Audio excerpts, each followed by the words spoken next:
వెళ్ళేసరికి ఏమైంది డాక్టర్, ఆ పేషెంట్ స్పృహలోకి వచ్చారు అనగానే ఇప్పుడే వచ్చారు సార్, మళ్ళీ ఇప్పుడు కాన్షియస్ లోకి రాలేదు, స్పృహ కోల్పోయారు, కొంచెం సమయం పడుతుంది, వెయిట్ చేయండి సార్, వచ్చాక మాట్లాడే అప్పుడు వెళ్తురుగాని అనగానే సరేనని ఇద్దరు కూడా ఎదురు చూస్తూ ఉంటారు. ఇంకా అలా ఎదురు చూస్తూ ఉండగానే ఈవిడెవరి కోసమో మనం ఇంతలా ఎదురు చూస్తున్నాము, నాకు పనుంది చెంచులమ్మ అనగానే ఎలాగా వచ్చాం కదండి, ఒక్కసారి ఆవిడ ఏం చెప్పాలనుకుంటుందో వినేసి వెళ్ళిపోదాం, అయినా ఆవిడ నాకేదో చెప్పాలనుకుని తన కొడుకు చంటిని కూడా గుర్తుపట్టడం మానేసి నన్ను మాత్రమే గుర్తుపట్టింది, నాకేదో చెప్పాలని తను ఆరాటపడుతుంది, ఒక్క నిమిషం ఉండండి వెళ్దాము అని చెప్పనేసరికి సరేనని ఇంకా ఇద్దరు కూడా బయటే ఉంటారు.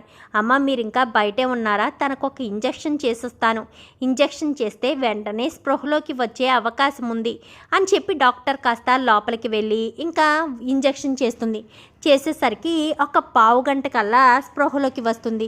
స్పృహలోకి రావడంతో అమ్మ మీరు వెళ్ళి చూడొచ్చు అని చెప్పనేసరికి కేశవయ్య కాస్త లోపలికి అడుగు పెడదామనుకునేసరికి ఫోన్ వస్తుంది. ఫోన్ రావడంతో నువ్వు వెళ్ళి చెంచులమ్మ నేను వస్తాను అని చెప్పి బయటే నుంచుని ఫోన్ మాట్లాడుతూ ఉంటాడు. ఇంకా మాట్లాడేసరికి ఇంకా చెంచులమ్మ లోపలికి వెళ్తుంది.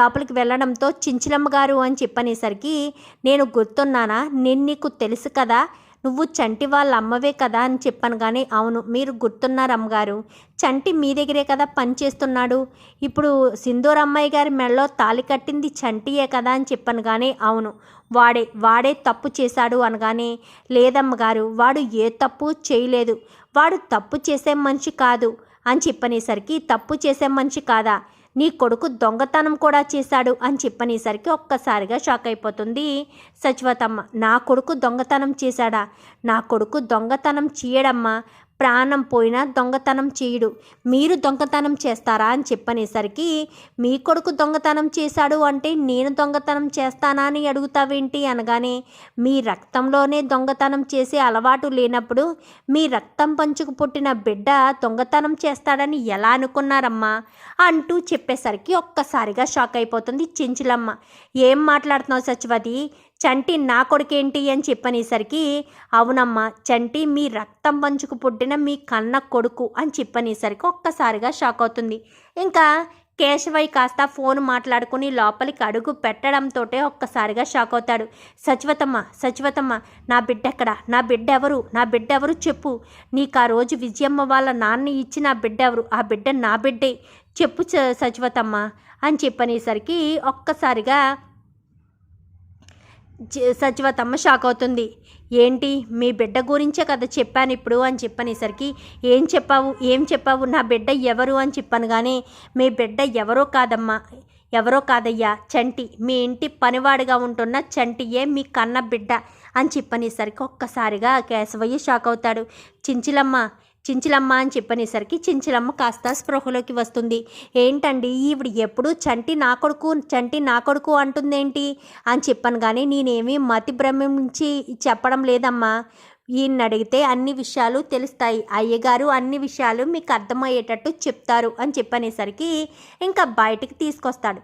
బయటికి తీసుకొచ్చి ఇంకా విజయమ్మ వాళ్ళ నాన్న చేసిన కుట్ర మొత్తం కూడా చెప్పుకొచ్చేసరికి ఒక్కసారిగా షాక్ అయిపోతుంది చెంచులమ్మ. అయితే అంటే ఎన్ని రోజులు నా కొడుకునే నేను పనివాడిగా చూసానా, నా కొడుకు కాని కొడుకుని నెత్తి మీదకి ఎక్కించుకున్నానా, నా కొడుకుని చెంపదెబ్బ కొట్టాలని కూడా నేను ప్రయత్నం చేశాను, అయినా వాడు దొంగతనం చేసి ఉండడు, ఈ అమ్మ పరువు కాపాడడం కోసమే వాడు దొంగతనం చేశానని చెప్పుంటాడు. నేనే చాలా తప్పుగా అర్థం చేసుకున్నానండి, చంటి ఏ దొంగతనం చేసుండడు, అంతా వెంకట్రావు ఎవరో చేస్తున్నారు, ఇదంతా మనం తెలుసుకోవాలి అని చెప్పనేసరికి ఇప్పుడు మన బిడ్డల విషయానికి వచ్చేసరికి దొంగతనాలు మోపారా అంటూ మాట్లాడతారేమో అని చెప్పాను. కానీ ఏది ఎలా మాట్లాడినా కానీ ఖచ్చితంగా అది అసలు దొంగ ఎవరో తెలుసుకోవాలి. పదండి మనం అర్జెంటుగా వెంకట్రావు దగ్గరికి వెళ్ళి వెంకట్రావుని నిలదీస్తే అసలు విషయం తెలుస్తుంది అంటూ ఇంకా చించిలమ్మ అయితే సచివతమ్మకి చెప్పి నువ్వు ఇక్కడే ఉండు, మేము మళ్ళీ వస్తామని చెప్పి బయలుదేరిపోతారు. బయలుదేరిపోయేసరికి ఇంకా నేరుగా వెంకట్రావు ఇంటికి వెళ్తారు. వెంకట్రావు అమ్మగారు అయ్యగారు వచ్చారు అని చెప్పనేసరికి బయటకు వస్తాడు. చెప్పండి అమ్మగారు, చెప్పండి అయ్యగారు, ఇలా వచ్చారేంటి అనగాని నిన్ను సూటిగా ఒక మాట అడుగుతాను, నిజం మాత్రమే చెప్పు, నువ్వు అబద్ధం చెప్తున్నావన్న విషయం తర్వాత తెలిసినా కానీ నేను ఎలాంటి శిక్ష విధిస్తాననే విషయం నీకు బాగా తెలుసు కదా అని చెప్పనేసరికి చెప్పండి అమ్మగారు అని చెప్పాను. కానీ నిజంగానే చంటి నా గాజులు తీసుకొచ్చి నీ దగ్గర తాకట్టు పెట్టాడా అని చెప్పనేసరికి ఒక్కసారిగా షాక్ అయిపోతాడు వెంకట్రావు. అయితే అది అనగానే నువ్వు నసుకుతున్నప్పుడే అబద్ధం చెప్తున్నావని అర్థమవుతుంది, నిజం చెప్పు వెంకట్రావు అంటూ ఇంకా కేశవ గట్టిగా మాట్లాడేసరికి లేదయ్యా, అసలు చంటికి ఆ గాజులు అమ్మగారు అన్న విషయం కూడా తెలీదు, కేవలం చంటి చూసిన మాట నిజమే, కానీ చంటి ఆ గాజులు నా దగ్గరికి తీసుకురాలేదయ్యా, ఆ గాజులు తీసుకొచ్చింది వేరే వ్యక్తి. అమ్మాయి గారికి పట్టీలు దుద్దులు మెట్టెలు తీసుకువెళ్ళింది తను పనిచేసే చోట నుంచి 30,000 రూపాయలు తీసుకొచ్చి మరీ అవి తీసుకుని వెళ్ళాడు, అంతే తప్ప గాజులు తాకట్టు పెట్టలేదు అమ్మగారు అని చెప్పాను. కానీ మరి ఆ గాజులు నీ దగ్గరికి ఎవరు తీసుకొచ్చారు, చంటియే తాకట్టు పెట్టమన్నాడన్న విషయం ఎవరు చెప్పమన్నారు అని చెప్పనేసరికి అది అనగానే చెప్తావా చెప్పవా అని చెప్పనేసరికి రవిబాబు అని చెప్పనేసరికి ఒక్కసారిగా షాక్ అయిపోతుంది చెంచులమ్మ. రవిబాబా అనగానే అవునమ్మగారు, రవిబాబే ఆ గాజులు నా దగ్గరికి తీసుకొచ్చాడు, రవిబాబే ఇందులో చంటి నిరికించమని చెప్పాడు, మీకు ఎవరైనా ఫోన్ చేస్తే ఆ గాజులు తీసుకొచ్చి తాకట్టు పెట్టింది చంటి అన్న విషయం చెప్పమని చెప్పాడమ్మగారు అని చెప్పనేసరికి నేను ఇంకా రవిబాబు ఏం చేస్తాడా అని భయపడి చెప్పాల్సి వచ్చింది అమ్మగారు, నన్ను క్షమించండి అని చెప్పనేసరికి ఎంత పెద్ద పొరపాటు చేసావు నా కొడుకుని అని చెప్పనేసరికి మీ కొడుకు అనగానే ఆ చంటిని ఊరు నుండి వెళ్ళిపోమని వెలివేశాను, ఎంత పెద్ద పొరపాటు చేశాను, చేయని తప్పుకి శిక్ష విధించడం కూడా తప్పుతో సమానమే, అంటే ఇప్పుడు నేను తప్పు చేసిన దాన్నా అని చెప్పనేసరికి అది కాదమ్మగారు అని చెప్పాను. కానీ అందుకనేనా నువ్వు పంచాయతీకి కూడా రావడం మానేసి ఇంట్లో కూర్చున్నావు, ఇప్పుడు ఏం చేయాలి, నేను చేసిన ఈ తప్పుని ఎలా సరిదిద్దుకోవాలి అనుకుంటూ చించిలమ్మ కాస్త నేరుగా ఇంటికి వస్తుంది. ఇంటికి వచ్చేసరికి చంటి సింధూర అప్పుడే బయటికి వెళ్తూ ఉంటారు.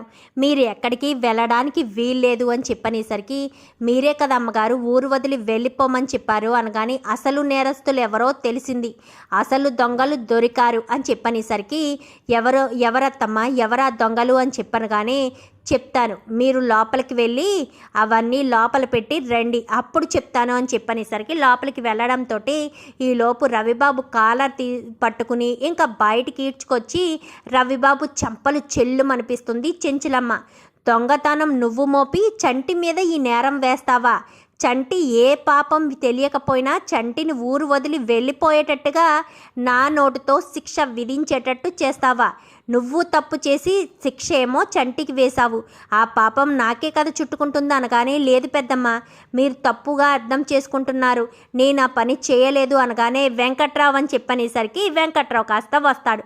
ఒక్కసారిగా షాక్ అయిపోతాడు ఇంకా రవిబాబు. అయితే ఇప్పుడు చెప్పు, ఇప్పుడు కూడా అబద్ధం చెప్పు, ఇప్పుడు కూడా చంటియే తీసుకెళ్ళి వెంకట్రావుకి ఇచ్చాడా అని చెప్పనేసరికి అది పెద్దమ్మ అనగానే నువ్వు మీ అమ్మ మీ నాన్న తక్షణమే ఈ ఊరు వదిలి నా ఇంటిని వదిలి వెళ్ళిపోవాలి, క్షణం ఆలస్యమైనా కానీ మిమ్మల్ని పోలీస్ స్టేషన్లో పెట్టేస్తాను అంటూ చించిలమ్మ వార్నింగ్ ఇచ్చేసరికి రవిబాబు కాస్త ఇల్లు వదిలి వెళ్ళిపోతాడు.